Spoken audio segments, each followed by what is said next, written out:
et c'est facile de perdre le cap sur le soleil puis de fixer notre attention sur les nuages. Tu sais. Totalement. Alors j'ai dit, créons des moments où on va fondamentalement célébrer la vie. J'adore. Moi, je trouve ça magnifique. Puis c'est tellement le bon mindset à avoir, puis le bon focus aussi, parce que moi, je crois beaucoup que quand tu focuses plus toujours sur le positif, même si c'est difficile des fois, tu vas t'en sortir plus vite, tu vas réaligner tes choses plus vite. Fait que moi, je suis convaincu que ça a un impact positif sur la maladie aussi. J'aurais tendance à croire, oui, Ouais, j'y crois moi aussi. moi aussi, j'y crois.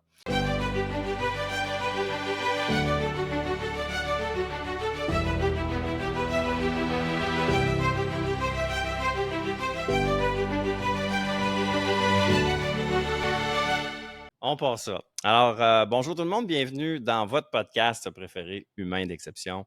Ce sera assurément une entrevue humaine comme toujours parce que derrière chaque histoire, il y a un humain avec ses qualités, ses forces, mais aussi ses défis.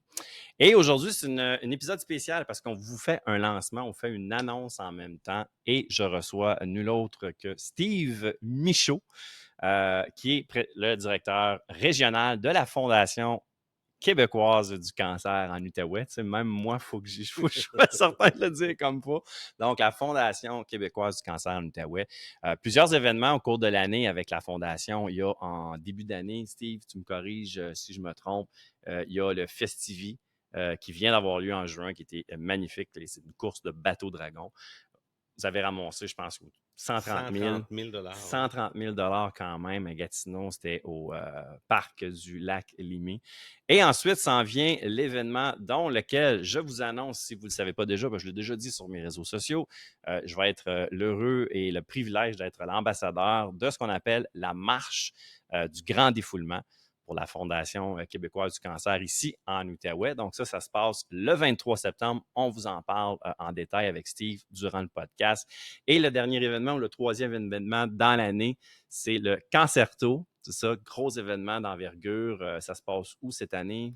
Alors, cette année, le Cancerto va avoir lieu au Palais des Congrès. Palais des Congrès. Palais des Congrès, mais ne nous trompons point. Hein? On va transformer le tout parce que nous, on aime l'expérientiel. Donc, Oui. L'année passée, on avait été dans un univers qui était celui de Gatsby. OK. Cette année, on s'en va pour les amants de James Bond. On s'en va au Casino Royal 007. Nice. De Bond à Lady Gaga. Oh, intéressant. On reviendra sur Ça, l'activité. exactement.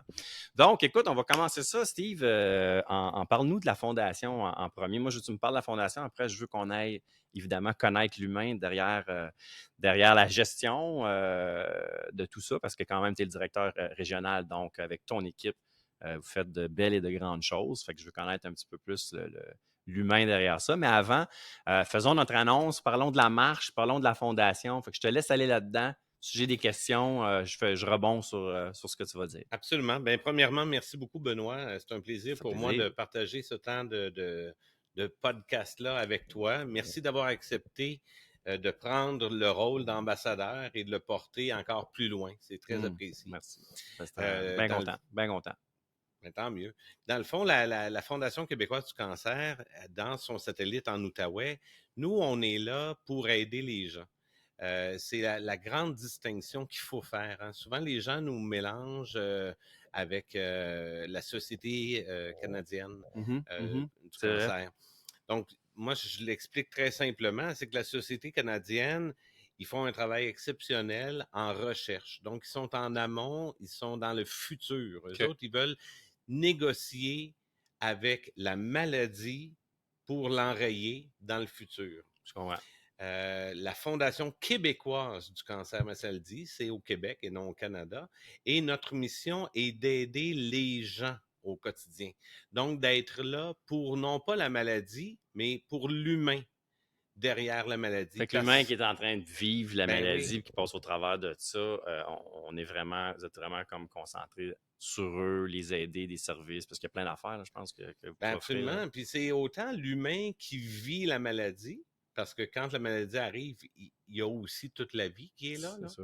La maladie est parallèle à la vie. Ouais. Puis elle prend énormément de place, pour ne pas dire toute la place, hein, Effectivement. psychologiquement, entre autres.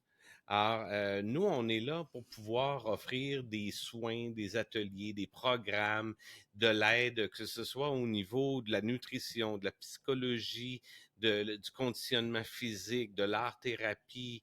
OK, Il y quand a même. plus de 18 services quand même qui Wow. sont offerts, qui vont dans toutes sortes de directions, dépendamment quel univers on a besoin d'avoir ou quel besoin on veut essayer d'aller combler ou se rapatrier de notre corps aussi, se réapproprier, je veux dire, à notre corps. Donc, nous, on est là vraiment pour supporter la personne et aussi la personne qui accompagne Mhm. ou qui subit un petit peu le cancer, parce que lorsqu'on a un conjoint, une conjointe, un enfant, des parents Mhm. qui ont un cancer, ben, on le vit On à le vit avec eux travers autres ça. Ben directement oui, parce que même s'ils ne sont pas atteints de la maladie, je veux dire, ils en ils en subissent les subissent les conséquences. conséquences, c'est ça, exactement. Puis tu disais, souvent dans la présentation de tout ça, tu m'avais donné une statistique que moi, ça venu me chercher tout de suite. Tu as dit qu'il y avait comme bientôt, ou si c'est pas déjà comme ça, en tout cas dans les prochaines années, il va y avoir une personne sur deux qui vont être impactés par la maladie. Donc, la personne, oui, qui le vit, mais aussi toutes les autres autour, tu sais, les conjoints, les conjointes, les enfants, comme tu disais, les collègues de travail, tout le monde qui gravite autour de la personne qui est atteinte. Fait que c'est énorme, là, quand même, une personne sur deux, là. Ben absolument. Tu sais, malheureusement, le cancer, c'est encore la cause de décès numéro un au Canada, qui est chiffrée à 33%. Wow. Ça, c'est une dure réalité. Alors oui, le cancer, avec la recherche et le traitement qui s'est vraiment raffiné, puis qui a un taux de succès là, inouï, mais malgré ça, il en reste pas moins que c'est la cause première de décès au Canada. Quand même, hein. Et que le taux de diagnostic est en constante évolution. Fait que la bonne nouvelle dans cette mauvaise nouvelle-là, c'est qu'au moins, lorsqu'on diagnostique tôt, on peut prendre action, puis envisager une guérison ou en tout cas une rémission à travers À le travers le cancer. Tu sais. cancer. Puis est-ce que ça allait, tu sais, parce qu'on en parle quand même beaucoup, tu sais, depuis plusieurs années, est-ce que ça a évolué beaucoup, tu sais? Est-ce qu'on en sauve, si je peux utiliser cette expression-là, est-ce qu'on en sauve de plus en plus ou au contraire, le cancer prend plus d'importance? J'aurais tendance à dire les deux. On en sauve vraiment beaucoup plus qu'avant. OK, Il y a c'est une bonne peu de nouvelle. temps, là, 10-15 ans, là, quelqu'un qui avait un cancer, peut-être une vingtaine d'années, cancer du sein, Ouais. cancer de la prostate, là, habituellement, là, c'était assez C'est terminal. ça, Là. c'était pas long pour ça. Euh, dans la réalité, aujourd'hui, à moins d'un cas de diagnostic stade 4, là, il y a vraiment beaucoup à offrir et OK, les probabilités de passer à travers sont très, très, très, très, très élevées. génial. Dans les faits, là, on sauve énormément de gens, beaucoup plus que par le Beaucoup plus passé. qu'avant. Par contre, le taux de dépistage qui est en augmentation, quand on le met en comparaison, ben là, on se dit, OK, est-ce que c'est le cancer qui gagne du terrain? C'est une bonne question. Je ne saurais pas vraiment. Honnêtement, là, je dirais que oui, le cancer, on le connaît plus et on le connaît mieux et on le diagnostique plus tôt. Ça, c'est la Exact. bonne Oui, ça, c'est nouvelle. une excellente nouvelle parce que quand tu connais plus quelque chose, ben, tu es capable de De la plus gérer intervenir, puis la d'intervenir. gérer, puis la guérir. Ok, j'aime ça. Tu disais tantôt que vous aviez jusqu'à 18 services. Évidemment, ils sont tous importants, toute la gang, mais est-ce qu'il y en a dans certains de vos services qui sont le plus appréciés par les gens qui passent au travers de cette maladie-là? C'est une excellente question. Hein? Sur 18, sont 18 essentiels, mais il est difficile de... Tout le monde le vit différemment. Hein? Mhm. Il est difficile de ne pas nommer le programme d'aide à la vie quotidienne. OK. Parce que le PAVQ, c'est un programme financier. Et c'est le seul comme Mm. ça hein, qui va prendre en compte des situations uniques où les gens ont besoin de services financiers, ont besoin d'aide pour venir à bout je prends un exemple là, classique, là, la mère monoparentale qui a un cancer, qui n'arrive plus à travailler, qui a 2 enfants à la maison, que son loyer est en retard, puis qu'elle a de la Ah misère à ouais, mettre quelque chose dans le frigidaire, puis là, il fait 30 dehors, puis le frigidaire pète. T'sais. ah ouais, c'est ça. Fait que ça, Tu vous te dis, pouvez aider la personne financièrement à oui, l'aider à travers ça. OK, oui. wow, c'est cher. Donc ça, je pense que ça fait une immense différence. C'est sûr que tous les soins, là, que ce soit kinésiologie, massothérapie, oncologique, art-thérapie, service de physio, nutritionniste, psychologie, c'est des services là, de première ligne Mhm. où les gens ils ont besoin de s'accrocher à quelque chose. Ouais, Ils ont c'est clair. besoin de reprendre possession de leur vie et non laisser toute leur vie sous l'égide du cancer. T'sais. Mhm. Fait que ça, je pense que ces services-là sont très prisés. Et puis, il est difficile de ne pas parler de la ligne Info Cancer. Parce que la ligne Info Cancer permet d'orienter les gens parfois vers du jumelage téléphonique. T'sais. J'ai un cancer X qui est peu connu. Qu'est-ce qui va se passer? Comment ça va être géré? Ça va être quoi les interventions? Il y a beaucoup d'interrogations, Beaucoup puis d'inconnus. d'incertitudes Ben aussi, oui. puis d'inconnus dans ça, Et là. là, nous, avec le service, la ligne Info Cancer, un des services de la ligne Info Cancer, ça va être de jumeler cette personne-là à une autre personne qui a vécu la même Même chose. chose, OK. mais qui en est vivante. Wow. Ça, Pour c'est dire, hyper écoute, important, moi, là. j'ai vécu ça, il s'est passé ça, ça, ça, ça, ça, ça. Ouais. Les traitements, ça se déroulait comme ça. Et déjà, de pouvoir désamorcer, je dirais, l'angoisse puis l'anxiété qui peut être générée, C'est énorme. Juste ça, c'est c'est énorme, là. énorme. C'est T'sais. énorme. Wow. Puis, on parle de cancer, puis il y en a plusieurs formes de cancer. Puis je pense que vous autres, peu importe le, le cancer, peu importe la sorte de cancer, peu importe ce que tu fais, ce que tu es, où ce que tu es, whatever, en autant que tu es, parce que c'est à travers le Québec, ça veut dire que n'importe qui dans la région de l'Outaouais ou ailleurs au Québec, il y a plusieurs régions qui sont à travers la Fondation québécoise du cancer, peuvent venir vous voir.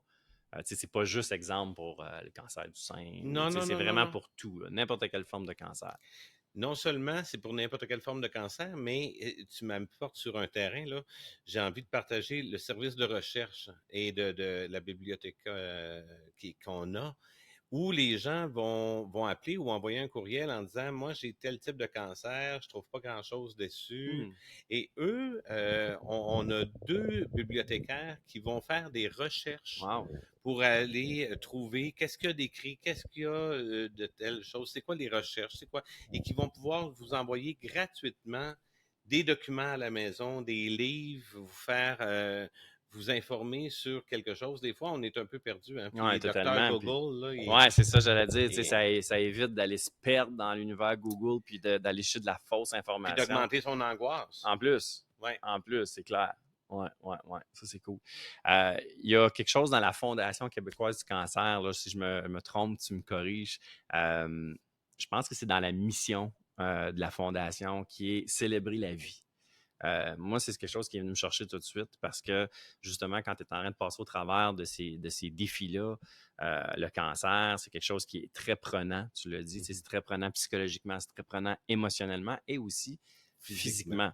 Fait que des fois, on va avoir tendance, avec raison, de faire moins de choses ou de voir le moins beau côté de la vie parce que, bon, on a une épreuve incroyable qui s'abat sur nous, mais de focuser sur célébrer la vie, ça envoie tout un autre message. J'aimerais t'entendre là-dessus. Qu'est-ce que tu penses de ce terme-là qui est hyper puissant, là?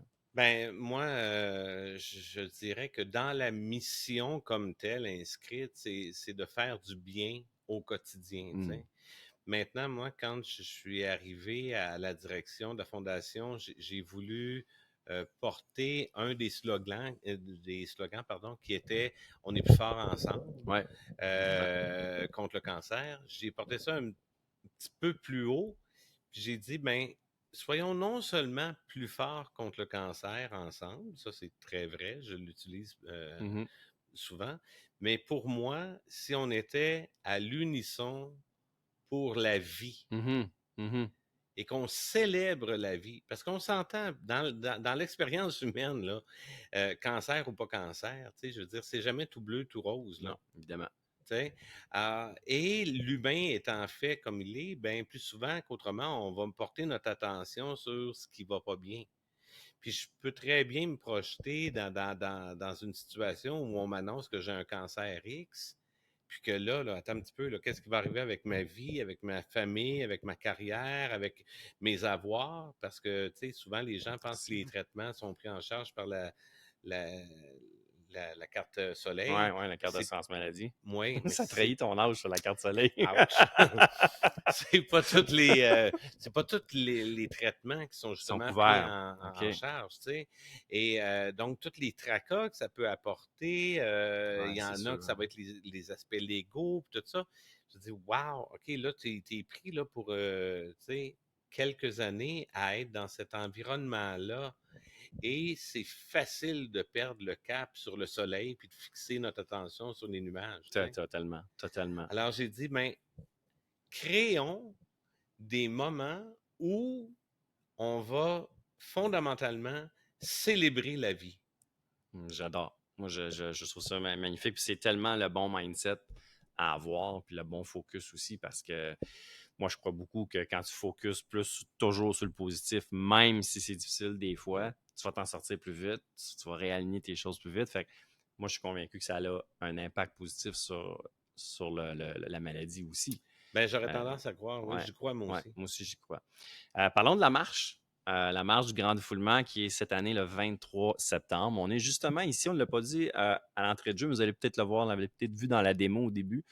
On est à l'Agora, dans le plateau, au plateau, dans le secteur Hall à Gatineau. Donc, pour tous les résidents de Gatineau, on vous donne rendez-vous le 23 septembre prochain. C'est un samedi.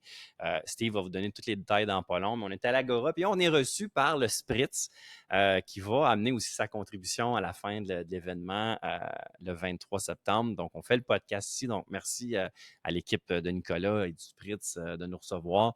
C'est vraiment une belle place. On est bien contents. Donc, ça se passe ici même à l'Agora. Grosse réunion familiale. C'est pas juste une marche, c'est même pour tout le monde, même ceux bon, qui ont peut-être une certaine difficulté ou une mobilité qui ne leur permet pas de marcher. Venez quand même à l'événement le 23 septembre à l'Agora parce qu'il y a plein d'affaires. Vous avez des enfants, amenez vos enfants. Steve et son équipe vous préparent une journée incroyable avec plein d'activités ici. Ça va vraiment être un happening familial, humain, plein de beaux moments. Puis en plus, ben, vous avez entendu Steve, c'est pour une bonne cause. Ça aide tellement beaucoup de gens qui sont pris avec la maladie et aussi les proches autour de nous. Donc, et moi, je vais être là. Je m'engage même à marcher la marche. Ah oui, hein? Moi, j'ai juste une jambe, si vous ne le savez pas, mais je pense que ceux qui me suivent, ils le savent. Et je ne sais pas si je vais être capable de le faire au complet, mais OK. je m'engage quand même à partir avec ma gang. J'ai formé une équipe humaine d'exception qui va être ma famille, des amis, des collaborateurs. On va On s'en a un venir ici. demi-parcours aussi. Oui, ben c'est ça. Quand tu me dis que tu avais un demi-parcours, j'étais comme ah, intéressant. Donc, je vais laisser ma gang faire tout le parcours pour être solidaire à tout ça. Je vais dire, ah, je vais peut-être faire. En tout cas, on verra. On verra en temps comme dans le temps qu'on me dit, mais je vous invite à venir marcher avec nous autres. Donne-nous les détails, tous les détails plus techniques, l'heure, à quelle heure ça commence, qu'est-ce qu'il va y avoir, tous les détails de la marche. Ben, je pense que tu as très, très bien mis la table. On invite vraiment tout le monde à venir, les jeunes, les moins jeunes, les enfants, amener des poussettes, Ouais. parce que Agora va se transformer en une place d'animation. Ah oui, total. Il va y avoir un cirque ambulant, des acrobates, c'est-à-dire des OK. animateurs de rue, Wow. des amuseurs publics. Il y a des activations avec des kiosques découvertes, des kiosques expérientiels où on va pouvoir faire de la peinture, entre autres, des photo booths. Il y a un barbecue pour les gens qui s'inscrivent à la marche. Ouais. Et il y a un DJ. Ouais, DJ aussi? Oui, Ah, Étienne nice. Osborne, Wow. DJ, qui va être là pour faire de l'animation. Il va avoir quelques prestations sur scène. Donc, l'idée, c'est qu'on se rassemble à 9 heures Ouais. pour lancer le tout. Il y a un réchauffement avec une équipe de réchauffement cardio un petit peu, Très cher. réchauffer les muscles. Donc, on va se mettre un petit peu en forme. Par la suite, ben, les gens qui sont inscrits à la marche et qui veulent marcher, qui peuvent marcher avec nous, là, on va partir sur le circuit. Au cours du circuit, il y a des différentes animations, il y a Ah des ouais? groupes de tam-tam, il y a plein de petites activités plus ludiques ou Mhm. récréatives Mhm. à même le parcours. Un parcours de 2,5 km ou un parcours de 5 km Ouais, en boucle dans le en boucle. quartier ici. Très sécuritaire. Au retour, là, il va y avoir différentes autres prestations. Il y a un autre moment avec l'amusement public. Il va y avoir des tirages, des prix qui sont remis. Il y a le dévoilement du montant qui sera amassé parce que cette marche-là, les marcheurs, on n'en a pas parlé, mais les marcheurs, c'est qu'ils se sont créés une équipe finalement. Et ils ont fait du socio-financement pour aller récolter. On n'a pas besoin de Hmm. récolter une montant minimum, hein. C'est, encore une fois, ensemble, on est plus fort. Ouais, Donc, si exactement. on est Exactement. 700 personnes à ramasser 50 pièces chaque, c'est mieux que si on est 100 personnes qui ramassons, 100 100 pièces. piastres, ouais. Ensemble, on est plus fort. Exact. Alors, tu sais, il n'y a pas de minimum à amasser. Il s'agit d'être plusieurs qui, d'une manière ou d'une autre, aidons la cause. Si c'est pas en marchant, c'est en venant profiter et en ramassant des sous. C'est en venant profiter de ce qu'on va offrir gratuitement, Exact. en utilisant les services qu'on va avoir. Il va y avoir du maquillage pour les enfants, il y a en Ouais. tout cas plein d'activités.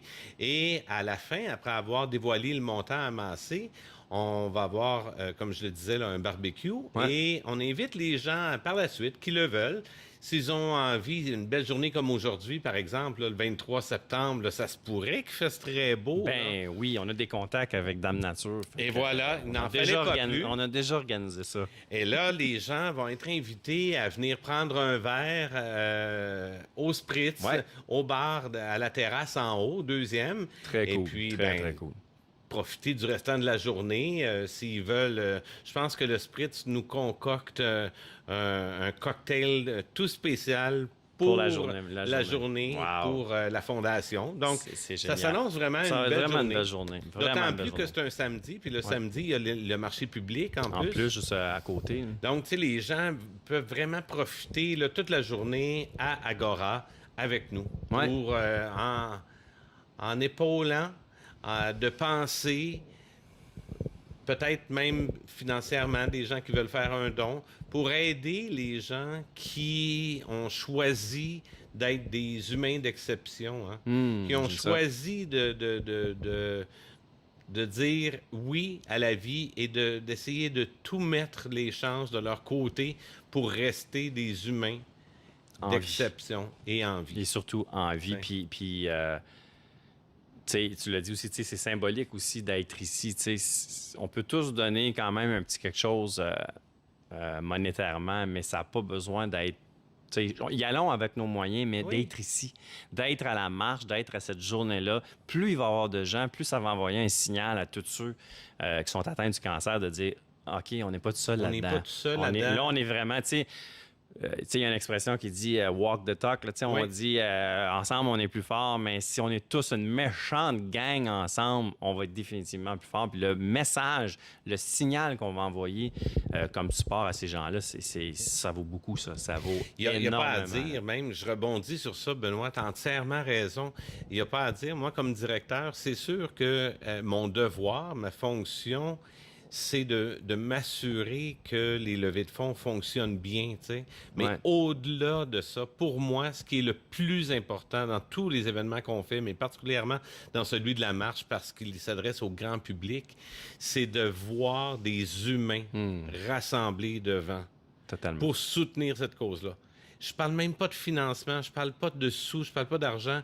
Vous voulez dire que les gens sont pas seuls, vous êtes tannés de l'individualité, vous avez rien à faire, puis vous dites pourquoi pas, j'irai pas profiter de ce qui m'est offert gratuitement. Il y en a pas beaucoup des choses Non, gratuites non, dans la vie. Là. exactement. Ah, Il n'y a l'amour pas de tes grand-chose, parents, des t'es choses encore là. gratuites.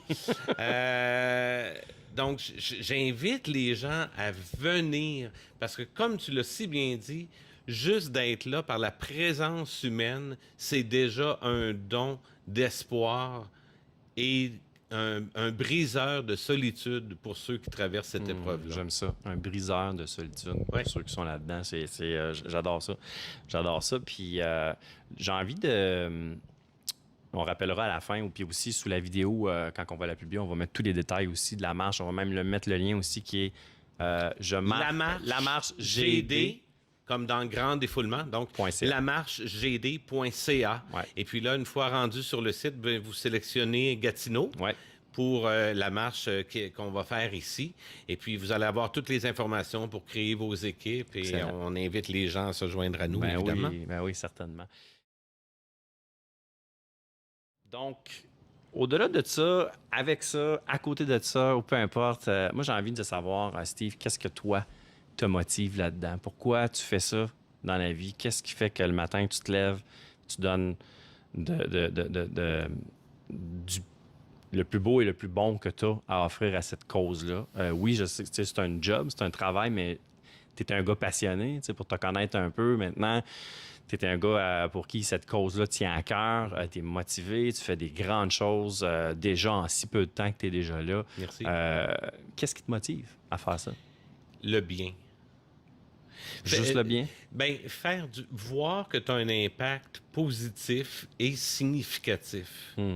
Moi, à la base, j'ai toujours fait de la gestion, depuis toujours, mais ma formation est en tant qu'artiste, musicien et producteur. Moi, j'ai fait ça pendant plus de 25 ans. Et le point commun entre le leadership dans la gestion de la fondation et l'artiste en moi, c'est que les deux veulent transformer l'expérience humaine pendant un moment. On veut faire du bien à l'autre pendant un moment, un certain laps de temps. L'artiste, c'est un petit peu plus éphémère, mais c'est jour après jour. Spectacle après spectacle, prestation après prestation. Le plus beau, c'est quand les gens viennent te voir après et ils disent « Ah, mon Dieu, tu m'as fait... j'avais de la chair de poule, j'ai pleuré. » Ou qui te reviennent te voir de spectacle en spectacle puis qui te disent « Ah, mon Dieu, la dernière fois, j'ai eu pour une semaine à être dans cette énergie-là. Cet état-là, cette énergie-là, oui. » Ben, comme directeur à la Fondation, c'est un peu ça aussi. Okay. Et je dirais que la passion vient de là. De faire une différence, puis que cette différence soit significative et positive. J'aime le mot significative. Oui. Ouais. Puis ça veut dire quoi pour toi d'avoir un impact significatif? C'est d'aider la vie d'une personne. Carrément. C'est à la bonne place pour ça. Oui. Parce que les gens, là, c'est triste, là, mais on dirait que c'est dans l'épreuve qu'on réalise le plus la valeur des choses. Tellement. Et c'est dans l'épreuve que là, ou dans le défi, qu'on se dit « Hey, attends un petit peu, qu'est-ce qui est vraiment important? » Vraiment, là. Vraiment, vraiment. Pourquoi les gens... C'est une question que je me pose souvent. Pourquoi les gens attendent, mettons, de vivre une épreuve intense pour faire des méga prises de conscience, des déclics, des comme, my God, il y a des choses que je dois changer. Pourquoi on a le réflexe, puis c'est un réflexe humain parce qu'on est tous comme ça, d'attendre, de frapper un mur ou d'avoir une épreuve dure pour prendre des grosses décisions, changer des choses. On n'est pas capable de faire avant que ça nous arrive, mettons. Parce que c'est l'expérience humaine, le libre arbitre. C'est ça, de choisir. Puis dans le fait de choisir, c'est rare que tu vas choisir la difficulté. C'est sûr, mais c'est souvent... Mais c'est un paradoxe parce que souvent, c'est justement à travers une difficulté qu'il y a des belles et grandes. Il n'y a rien de beau et de grandiose qui s'est fait dans la facilité. Non. Ça a toujours été à travers la difficulté. Des fois, la difficulté, ça n'a pas à être négatif non plus. La difficulté, ça peut être juste de la persévérance, du courage, t'es obligé à réfléchir, à prendre des grosses décisions, puis à faire des grandes actions, sortir de ta zone de confort. Ouais. Je sais pas. Je sais pas pourquoi. Je pense que c'est la nature humaine qui est comme ça. T'sais. Si on lui demande, t'aimes-tu mieux aller sur une barre d'une plage te reposer ou t'aimes mieux aller pelleter dans de la roche? Même si tu sais que de l'autre bord de la roche... T'as la plus belle plage au monde. La plus belle plage. Ouais. C'est rare que la personne va dire « on va prendre la roche. » Ouais. c'est rare. L'humain est fait comme ça. T'sais. Puis l'humain prend beaucoup de choses pour acquis aussi. Énormément. C'est souvent quand il arrive quelque chose on va le dire entre guillemets, grave, que tu fais comme « Ah, si j'ai peut-être pris ça pour acquis trop longtemps. » Oui, puis il y a quelqu'un qui me disait La maladie, dernièrement... souvent, va faire réagir voilà. des gens beaucoup comme ça, évidemment. Voilà. Et d'un autre côté, tu sais, tu peux pas vivre ton quotidien en état tu sais, soit de gratitude totale à tous les instants, juste parce que, tu sais, t'es pas malade. Ouais. Tu sais, tu Non, non. célèbres pas la vie à moins d'être vraiment spécial. Tu sais, tu te mets pas dans Mais un pourtant, on devrait état... célébrer à tous les jours d'être en vie. Ben oui, Puis moi, tout ce que la vie nous donne, puis parce qu'on sait jamais, là, qu'est-ce qui peut entièrement arriver, d'accord avec quand toi. ça peut arriver, tu sais. Je me rappelle quand j'étais au cégep, là, on avait des calendriers avec les saints de tous les ouais? jours, tu sais. Pour qui qu'on fête aujourd'hui? Saint-Nicolas! Pas ça non plus, ça On me rajeunit sort! pas. Ouais, non, ça non plus, mais effectivement, on devrait célébrer, on devrait fêter. Ah ouais? Je pense qu'on devrait lâcher prise sur bien des affaires, tu sais. Tellement, tellement. Puis, il y a quelqu'un qui m'a dit dernièrement quelque chose qui m'a vraiment influencé et marqué. OK. C'est pas tant influencé, c'est que c'est devenu des mots sur une croyance que j'avais. OK, intéressant. Pourquoi? Ouais. La personne elle m'a dit, tu sais la différence entre croire ou, mettons, avoir la foi en quelque chose de positif, là, puis je suis pas dans la religion du tout, là, je suis vraiment dans le fait d'accorder de l'importance ou de capitaliser ton esprit, de focusser sur du positif versus la peur. Oui. C'est quoi la différence? Puis pourtant, c'est le même focus, là. C'est le même focus. C'est le même focus. La peur, t'anticipes probablement le pire, Ouais. tu crains ce qui potentiellement pourrait possiblement arriver. Qui arrive jamais, pratiquement. Rarement, en tout Tu cas. t'en fais pour gros comme ça, il y a à peu près ça qui risque d'arriver, puis il y a à peu près ça qui va arriver. Tu sais. C'est des espaces différents, mais tu vas capitaliser sur ça. Puis de l'autre côté, tu as tout le positif.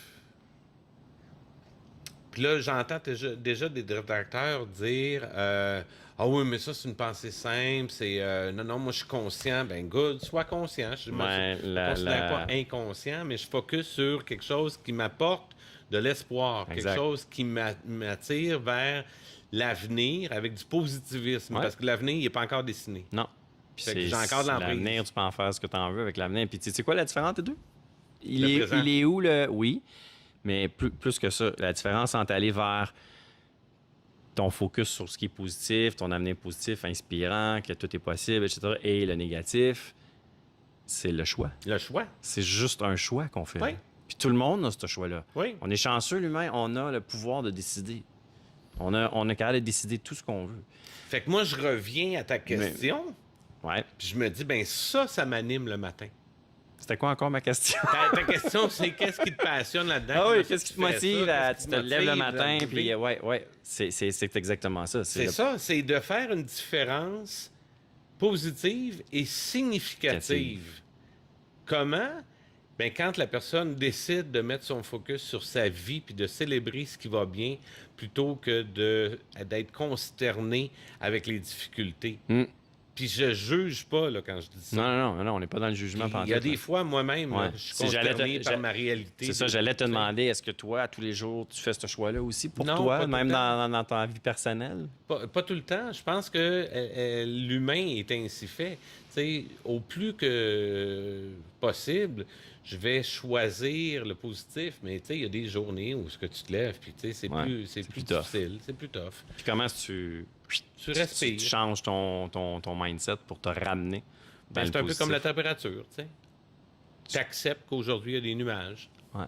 Tu te mets pas à capoter parce qu'il y a des nuages. Hein? Ouais. Ben non. Il y a des nuages. Puis Tu le fais d'autres soleil est choses. d'autre bord. Puis Tu là, te mets en mouvement, puis tu fais d'autres choses. Tu te mets en mouvement.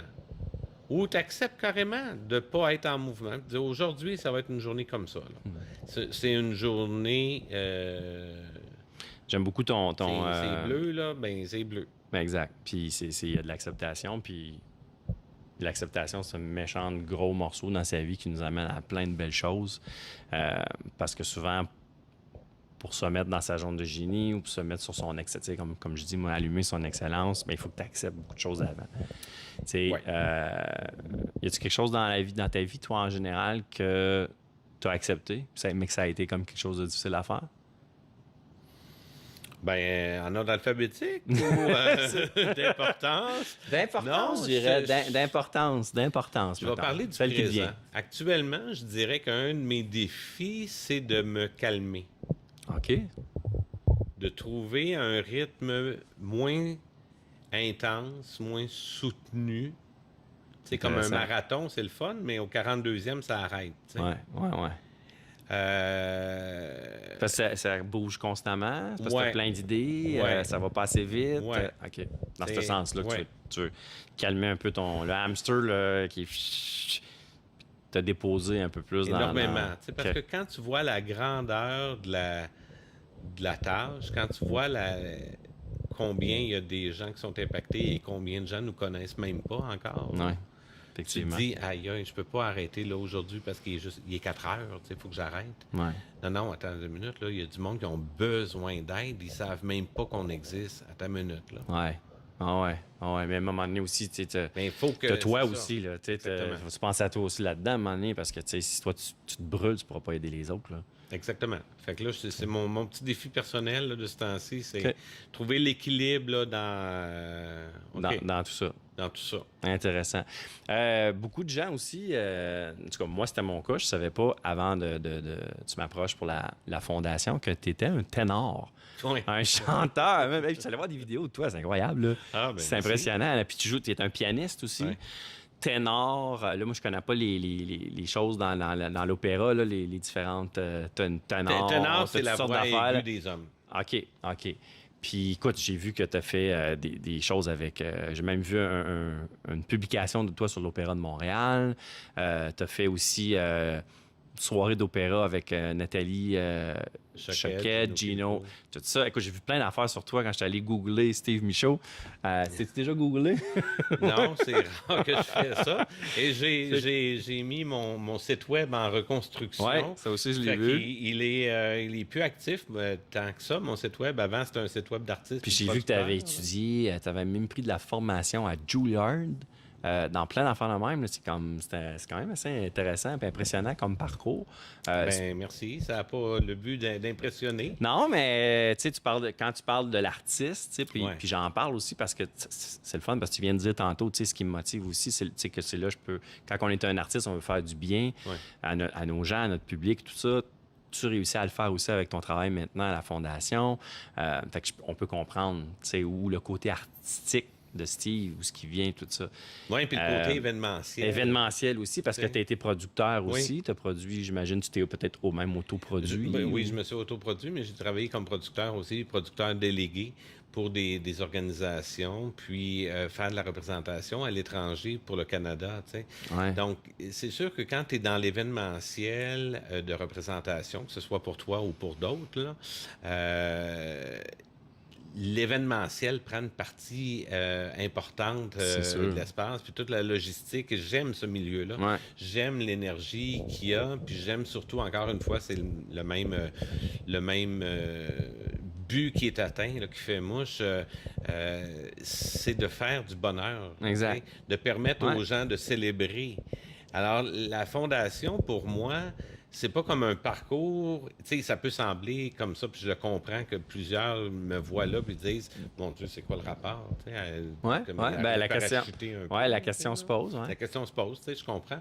Puis d'un autre côté, pour moi, dans mes yeux, c'est comme si, tu sais, on dit souvent, la vie, on la comprend quand on regarde en arrière. Hein? Ben, moi, quand je regarde en arrière, c'est comme si tout ce que j'avais fait là me servait à être là où je Pour suis ce que tu es présentement. aujourd'hui. Wow. Tu sais, créer de l'événementiel, tu l'as dit d'entrée de jeu, hein? On a le festival, l'expérience Bateau Dragon Ouais. au début de l'année. On a la marche du grand défoulement. On a le Concerto, qui est l'événement de clôture de la campagne, Ouais. la campagne coopérative, pardon. On a d'autres événements, des GD à ma façon qu'on appelle, là, qui sont des levées de fonds organisées par des tiers. Ça peut être des compagnies qui décident de dire, ben nous autres, on va mettre un pot sur l'entrée à la Ça se fait aussi, ça. Ça Ok, se fait. Il y a intéressant. autant de possibilités que d'imagination. Ouais, là. ouais. Et donc, le Concerto, ça vient clôturer la campagne corporative.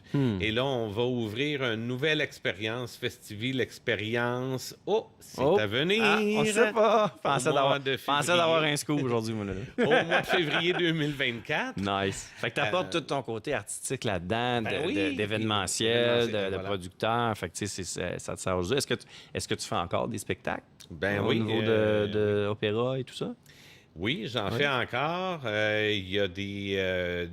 oui, entre autres, je suis avec l'Orchestre symphonique de Gatineau là, en 2024, je pense que c'était en février ou en mars, quelque chose comme ça, avec le rôle de Jean Valjean dans Les Misérables. J'ai fait ça pendant 25 ans. Ouais, c'est ça. L'Opéra de Montréal, l'Opéra de Québec, Rimouski, Chicoutimi, autant l'Ouest canadien, Kelowna, Calgary, en Europe, en France, en Italie, Vienne particulièrement. À New York, j'ai étudié là-bas, coach au Met, à Juilliard aussi. Donc, c'est sûr que ça a été ma vie, mais à 49 ans, là, je le confesse, à 49 ans, j'avais le goût de stabiliser le tout, puis de garder quand même cette volonté artistique-là de pouvoir toucher les gens puis les aider dans leur quotidien, mais sans nécessairement être toujours dans une espèce de bulle de parce que c'est quand même demandant. Ouais, c'est demandant aussi. Oui, puis c'est surtout que quand tu reviens chez toi avec tes fleurs, là, t'es tout seul. Ouais, c'est ça qui arrive. C'est vrai, t'es souvent ailleurs. Ouais. T'es pas dans ta ville là, quand tu fais carrière. Et à l'hôtel, ben tu sais, t'es là 4 à 6 semaines. C'est ça. Fait qu'à un moment donné, tu découvres que il n'y a rien comme un hôtel pour rassembler un hôtel, là. Ouais. C'est vrai. T'es déjà fait, là. C'est tout pareil. Hein, à 25 ans, c'est le fun. Ouais. À 30, c'est le fun. T'es loin de ta famille. À 45, aussi, 50, là, tu te dis, ouf, comment je pourrais vivre la même... Comment je pourrais avoir accès à la même gratitude puis au même plaisir de pouvoir transformer quelque chose, mais avoir un certain confort là, et d'équilibre de vie, là, tu sais, là. Ouais. Puis la fondation, ben ça m'a donné ça. Je comprends, je peux comprendre ça. Totalement. C'est c'est un beau choix aussi. Ça fait la différence dans bien des vies. Je parle souvent, moi, dans mes podcasts avec mes invités, puis dans mes vidéos, mes conférences aussi. Je fais un parallèle avec le fait que moi, je marche avec une béquille tous les jours qui me sert de jambe, en fait, de jambe droite.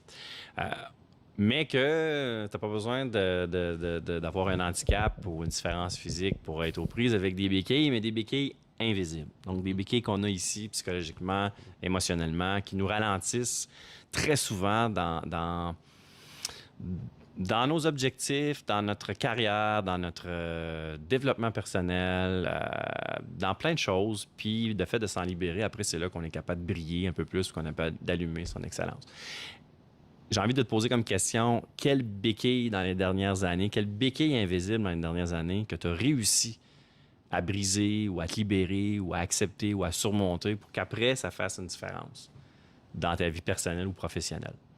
Donc, quelle limitation peut-être tu avais? Tu comprends l'idée? Honnêtement, là, je dirais que de par mon métier, auparavant, là, comme artiste, et dans le milieu classique, c'est déjà en partant, c'est un petit peu différent, là. Malgré que je suis un gars qui écoute du jazz et du pop à la journée longue, là, mon milieu de travail, j'avais comme acheté l'idée, parce que ça, il n'y a personne qui va... C'est peut-être moi qui l'ai acheté aussi, l'idée. Là. Ça se peut. Ça se peut, hein. J'avais comme acheté l'idée qu'il fallait que je fasse quelque chose pour plaire. Tu sais, qu'il y avait plus à gagner à être ce qu'on attendait de moi qu'à être toi-même. Ce que je suis. Moi-même, tu sais. Le besoin de plaire. Le besoin de plaire et le besoin c'était intimement relié avec le besoin d'être réengagé, tu sais. Ben oui, évidemment. Si je suis aimé, si je t'apprécie, si on me demande ça puis je le fais, si je réponds toujours oui, hey, écoute, tu sais, ça va bien aller. Ouais. Et ça, je dirais que c'était la meilleure... Ça t'a suivi longtemps. Des pires idées à suivre. Ouais, je peux comprendre. Puis qu'est-ce qui a fait un déclic à un moment donné? qui a fait que hey, j'ai pas besoin, j'ai juste besoin d'être moi-même pour qu'on m'engage ou pour qu'on aime ce que je Hmm. fais? Il y a deux mots qui me viennent en tête, là. Le premier, c'est l'âge. Et le deuxième, je le tais. OK. Ah, J'adore. non, mais tu OK. sais, en vieillissant, à un moment donné, je me suis dit, écoute, non, plus sérieusement, plus sérieusement, je te dirais la mort de mes deux parents. Ah oui? Ouais, OK. ouais. Quand mes parents sont décédés, c'est comme là où ce que je me suis dit, aïe, aïe, ça passe la vie. Hmm. Tu sais, ils sont décédés jeunes, là. C'est Ma vrai. mère avait 76 ans. OK, quand même. Alors, puis en l'espace de 2 ans, tu sais, elle est décédée. Wow. Fait que OK. moi, ça m'a comme ébranlé un peu dans le sens où je me suis dit, OK, ben gars, Go, là. go, Ouais. faudrait que tu trouves la paix là-dedans, là, Ouais, tu sais, là. ouais, Puis ouais. que Attends pas d'avoir 75 ans pour trouver la paix, là. Non, Ouais. non, parce que peut-être que tu trouveras pas 75 ans. Peut-être que tu la trouveras jamais. Peut-être que tu trouveras pas la Ouais. paix, tu sais. Ça me parle beaucoup parce que moi, j'ai eu même. Ça a été un des gros déclics dans ma vie, moi aussi. C'est le décès de mon père en 2017. Mon père était quand même assez âgé et mes parents avaient 20 ans de différence. OK, Mon père est décédé, là, si ma mémoire est bonne, à 82 ans. OK. Euh, 20 ce ans qui de est- différence quand même. Ouais, Hein? mais ma mère, ouais, mes parents avaient 20 ans, là, je pense, là, comme mon père, genre, il a recommencé à sortir avec ma mère. Mon père avait 37 ans, ma mère avait 18 ans, là. Hi. Fait que, ouais, ils ont eu 2 enfants, moi et mon frère. Et, bon, malheureusement, mon père, à partir de 65 ans à peu près, il prenait pas vraiment soin de sa santé. C'était un fumeur. Il avait arrêté de faire. Il marchait beaucoup, mon père, il prenait des marches à tous les jours. Il avait arrêté ça aussi. Fait que, tu sais, à un moment donné, la Ouais. vie le rejoint. Ouais. Puis quand il est décédé, moi, j'avais 40 ans. Puis OK. ça a été un mélange avec la crise de la quarantaine aussi, Ouais. une grosse crise existentielle, autant dans ma vie professionnelle que ma vie personnelle. Moi, j'étais complètement perdu. Puis le fait que mon père décède, ça fait comme, OK, j'ai plus 20 ans, là. Oui, il m'en reste plein encore devant moi. Ouais. Mais justement, je peux-tu comme les rendre prochains 40 ans encore plus exceptionnels que j'ai eu un très beau là, 40 premières années de ma vie. Ouais, J'ai pas à me ouais, plaindre. Là. non, non. Mais à un moment donné, tu tombes dans faut que je plaise aux autres, je fais plus de choses pour les autres que je les fais pour moi-même. En écoutant trop les autres, je me remets en question, je devrais pas. À un moment donné, un manque de confiance dans plein de choses. Bref, moi, comme je dis, la chaîne débarque à un moment donné. Là, tu sais, quand Ouais. tu vas en vélo et puis que Ouais, ouais. la chaîne débarque, ben c'est ça. Tu prends une débarque, puis je me Quand souviens que t'écoutes le pas les décès de signes mon... la chaîne, là, tu sais, t'écoutes pas les signes de la chaîne, Non. que tu continues à pédaler. Parce qu'elle fait cloc, cloc, cloc avant de débarquer la Ouais, chaîne. ouais, À la vie te donne, tu sais, comme Ah, ouais. on prend l'analogie de la chaîne. Tu sens qu'elle est lousse, la chaîne, là, puis qu'elle risque de débarquer à un moment donné. Mais tu dis, ah non, je suis encore correct. Puis même des fois, tu vas mettre un petit peu d'huile dessus, puis tu dis, Ça ah, va partir. ça va partir à faire la Ah, job. ouais. Mais c'est ça, quand elle débarque, tu es obligé d'arrêter, puis de tout démancher, puis de replacer, puis de refaire ta chaîne, puis là, tu peux repartir. Puis Ouais. moi, ça allait pas bien mal un bout, puis quand mon père est décédé, ça a été comme, pas le déclencheur, mais tu sais, comme c'est ça qui a fait déborder là, le vase, comme on dit, puis j'ai fait comme, OK, non, là, il faut que je vide mon verre si je veux le remplir de la plus belle eau, puis d'avoir plus de plaisir, là. Tu sais, quand tu plus de plaisir dans la vie, là, puis que tu veux plus être chez vous, puis tu veux plus être au bureau, tu fais quoi, hein? Tu sais? Ça va Eh bien. ouais, ça va pas bien, là.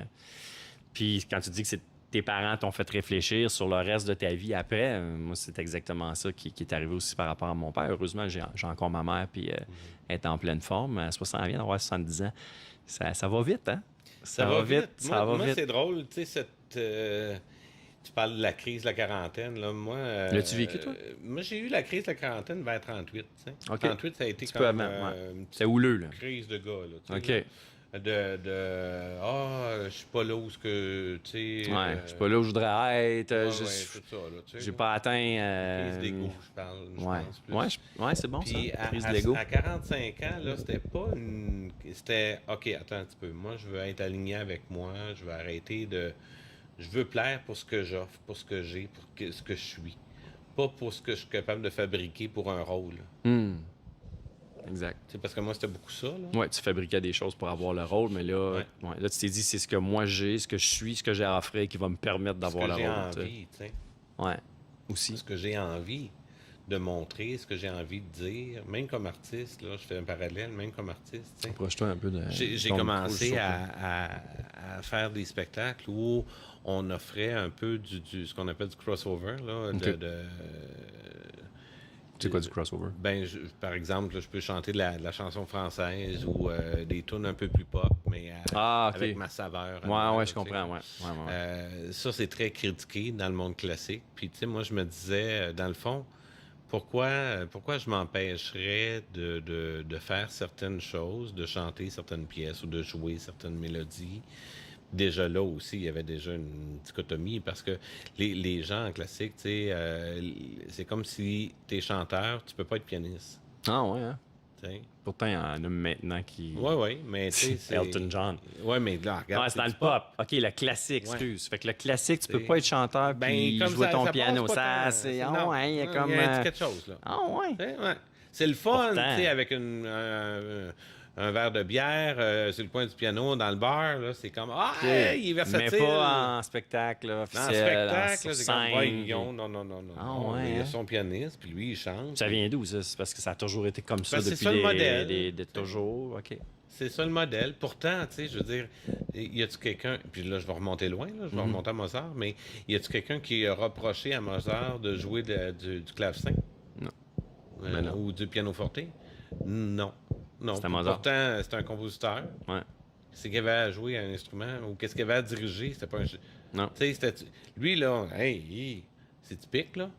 C'est peut-être pour ça qu'on en parle aujourd'hui. C'est un pianiste? C'est peut-être pour ça qu'il a autant impacté le classique aussi, parce qu'il a fait des choses que les autres faisaient pas? Ou... Puis même à ça, si tu continues dans cette époque-là, là, et ces époques-là, là, parce que, tu sais, des fois, on résume le classique à un nom, là, mais finalement, il y a 500 ans, là, qui sont couverts, là. Ben, tu sais, si tu regardes, tous les compositeurs jouaient sur le piano, étaient aussi... ils dirigeaient leurs œuvres. Certains chantaient leurs œuvres. Mais nous autres, on a comme transformé ça en une espèce de pseudo-purisme, tu sais, par nous, avec nous et pour nous. On dirait que tu récites un passage de la Bible. Ça ressemble à ça par bout. Et là, on dit, ah non, ça passe, ah non, ça passe pas. Ah, c'est si, ça passe Qui pas. décide ça? L'espèce d'establishment. Oui, c'est ça, parce que le public, lui, il ne demande que ça, là. Des choses différentes, puis qu'un fasse... Il compose, il joue sa musique, il chante en même temps. Puis là, on commence, depuis je dirais peut-être une dizaine d'années, on commence à voir des très grands artistes plutôt classiques qui font du crossover, qui traversent la ligne pour des concerts X ou des albums. Il faut qu'ils s'ajustent eux autres aussi. Là, ben oui, puis c'est parce que là, ils voient aussi que, attends un petit peu, il y a une plus-value à J'aime pas ça dire démocratiser, là, c'est pas ça, là. Elle est déjà démocratisée, la musique. Puis il y a plein d'institutions musicales classiques qui ont plein de programmes de démocratisation. Donc, je veux pas employer ce terme-là, mais, tu sais, de décloîtrer, je dirais, les styles. Ici, en Amérique particulièrement, c'était très, très, très des vases clos. OK. En Europe, la musique se côtoie. Tu sais, c'est pas si t'aimes telle chose, par définition, t'aimes donc pas telle autre affaire, tu sais. C'est une question de menu, tu sais. Aujourd'hui, j'ai le goût de manger... Mais est-ce que c'est plus ouvert en Europe, tu sais, vu que ça fait plus longtemps, peut-être, que la musique est présente aussi? Oui, parce qu'à la base, il faut pas oublier qu'en musique, tu sais, je veux dire, c'est quasiment... particulièrement en Amérique, ça a été un classement social. Tu sais, la musique classique, c'était la musique pour les bien nantis, les gens d'éducation. Ouais.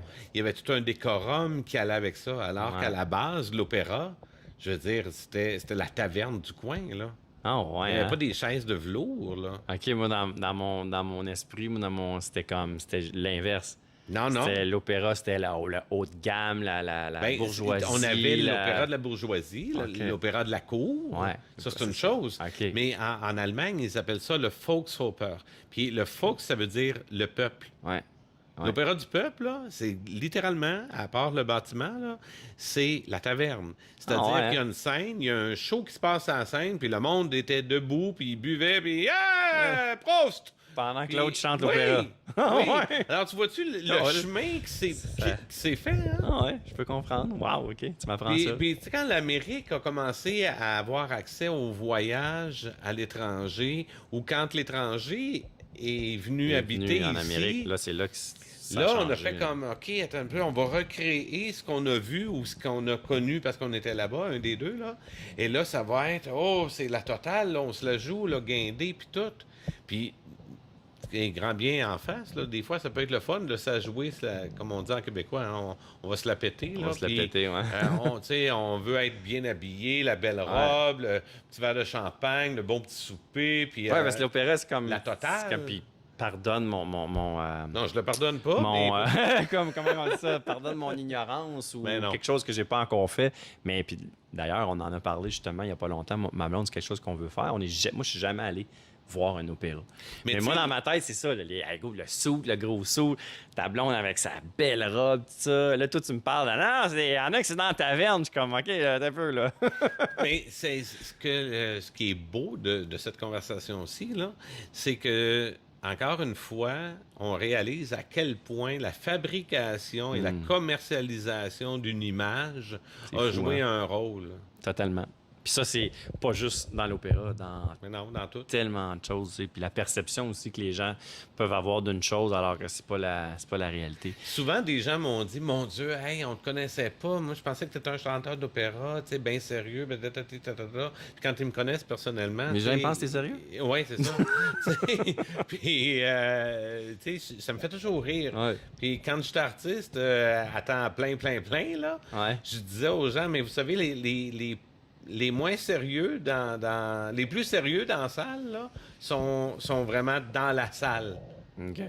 Sur scène, un coup que le rideau ferme, c'est ça, c'est pas pareil. C'est pas la même chose. Donc ça gagne à être connu, ça gagne à permettre le décloisonnement. Là, mais ce que je trouve fascinant de ce que j'ai vu, comme tu dis, ce que j'ai vu à la télé, ce que j'ai vu dans des films, ce que j'ai vu de l'opéra, il y a beaucoup aussi de théâtre dans ça. C'est ça que je trouve fascinant. C'est pas juste comme un talent de chanter, mais c'est comme un théâtre chanté. Fait que non, je me promets au moins y aller une fois. Moi, je me rappelle la première fois que je suis allé. C'est une erreur de parcours. Là. Okay. J'étais, moi, en musique jazz et en piano jazz et chant. Et un soir, on avait eu des billets pour l'opéra. Hey, on décide, une gang d'ados. J'avais peut-être 17-18 ans. Là. On s'en va à l'opéra. Donc, on va à l'opéra. L'œuvre était... J'ai pas du tout apprécié. C'était pas plaisant comme expérience de découverte artistique. Là. Okay.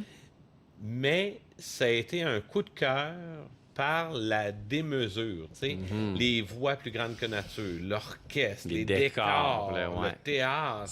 C'est impressionnant, c'est imposant aussi. Ben oui, puis tu sais, je voyais tout le monde qui travaillait tout ensemble en équipe, puis tu sais, il pouvait y avoir 90 personnes, 100 personnes sur un plateau. C'est ça qui t'a donné le goût de faire ça après? C'est ça que je vais faire. OK. Tu sais, parce que quand j'ai commencé à m'informer sur ce métier-là, j'ai vu rapidement que tu devais voyager, que tu devais parler différentes langues, que tu allais te frotter à plusieurs cultures.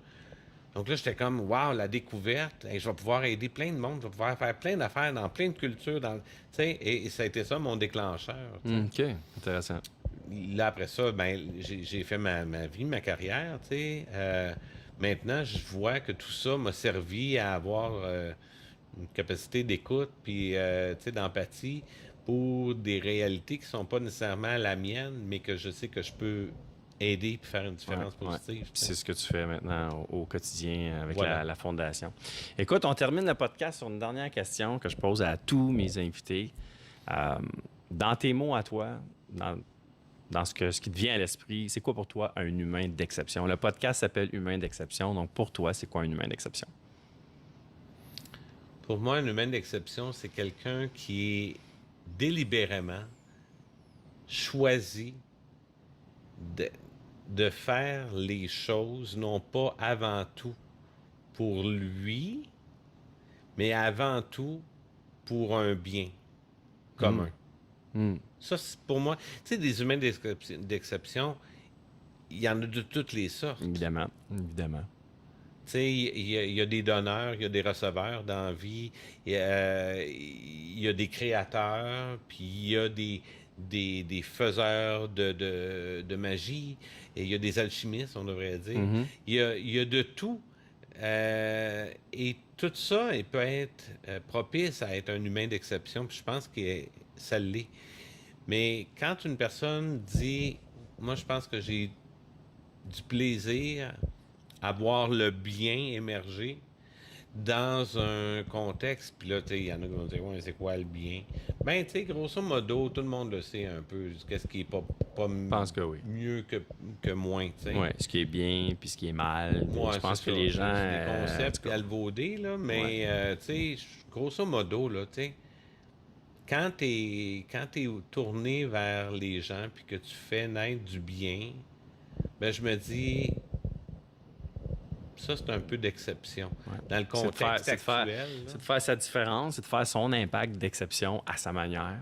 Ouais. Mais juste le fait de vouloir faire un impact ou avoir un impact significatif, comme tu as dit tantôt, que tu as si bien dit. C'est pas tant de se lever le matin. C'est ça, être un humain d'exception. C'est à sa façon de faire une petite différence autour de soi pour les autres, pour rendre, Colin, le monde meilleur ou de propager le bien, le bonheur, puis de montrer l'exemple aussi. Ouais. Tu sais, si tu veux un chantier, il y a une expression, là, je vais peut-être la galvauder, comme on dit, ou la mélanger, mais si tu veux voir quelque chose de bien se passer, je veux dire, il faut que tu le fasses pour toi avant, tu sais. Crée le monde de demain que tu veux qu'il devienne. Tu sais, sois là, incarne-le, impacte-le tout de suite. Fais les actions toi-même, montre l'exemple, puis après ça, les gens vont suivre, tu comprends? Je dirais soit c'est l'action. dans l'ensemble, c'est dans la collectivité, c'est soit l'action. Soit l'action, pas fait l'action. Non, soit l'action, Je me lève pas le matin en me disant qu'est-ce que je peux faire aujourd'hui pour faire un monde meilleur. Tu sais, c'est trop gros, c'est trop vaste. Puis ça serait pas connecté, groundé avec moi. Ça serait dans le faire. Moi, j'essaie de plus en plus d'être moins dans le faire, plus dans l'être. Plus dans l'être. Même chose. Tu sais, j'ai le goût d'être. C'est ça, cet équilibre-là, tout à l'heure, là, dont je parlais, c'est d'être dans l'être. C'est être là, puis dire, moi, ce que je fais là, je sais que ça l'aide un autre être. C'est merveilleux. C'est en plein ça. C'est très bien dit. J'essaie, en tout cas. Bravo. C'est pas parce que j'ai la pilule du bonheur ni le gène du bonheur. Loin de là. Non, mais je sens une certaine sagesse là-dedans, de l'expérience, de l'apprentissage. Tu as eu des défis, toi aussi, dans ta vie. Tu sais, on a tous un parcours, on a tous une histoire. Puis moi, je trouve que c'est... Puis tu sais, on a tous des épreuves dans la vie qui peut nous mettre à terre, tu sais, qui peut nous mettre un genou par terre. Puis moi, je trouve que l'exception, c'est dans la façon que tu te relèves. Exactement. Dans la façon que tu deviens à travers ça. Puis de quelle façon tu es maintenant après ça. Fait que quand tu me parles d'être dans l'être, puis l'être va aider un autre être humain à être un humain d'exception, je trouve que ça fait plein de sens. Puis c'est exactement ça. En tout cas, ça peut être une belle valeur pour se lever le matin. Oui. Hey, merci, Benoît. Ben, merci à toi, Steve. C'était vraiment le fun de faire ça avec toi. Merci. Et manquez pas le prochain épisode aussi. J'ai une entrepreneur qui, justement, plein d'énergie, cette femme-là, toujours souriante, plein de projets. C'est une entrepreneur très accomplie et elle a eu le cancer du sein. Elle a eu ce diagnostic-là. Elle nous raconte comment ça s'est passé. Elle nous raconte comment elle a passé au travers et elle nous raconte surtout comment, tous les jours, malgré ça, justement en lien avec la mission de la Fondation, comment elle célèbre la vie à tous les jours. Elle est en rémission, est en train de se remettre de tout ça, mais vous allez voir, son mindset est incroyable pour avoir été capable de passer au travers de ça. Et moi, je crois beaucoup que quand on est solide ici au niveau du mindset, le physique suit. Il y a plein de choses qui sont plus faciles aussi après. Donc, manquez pas ce prochain épisode-là. Sur ça, je vous souhaite une excellente journée et à la bientôt sur un prochain épisode du podcast Humain d'exception. Bye bye tout le monde.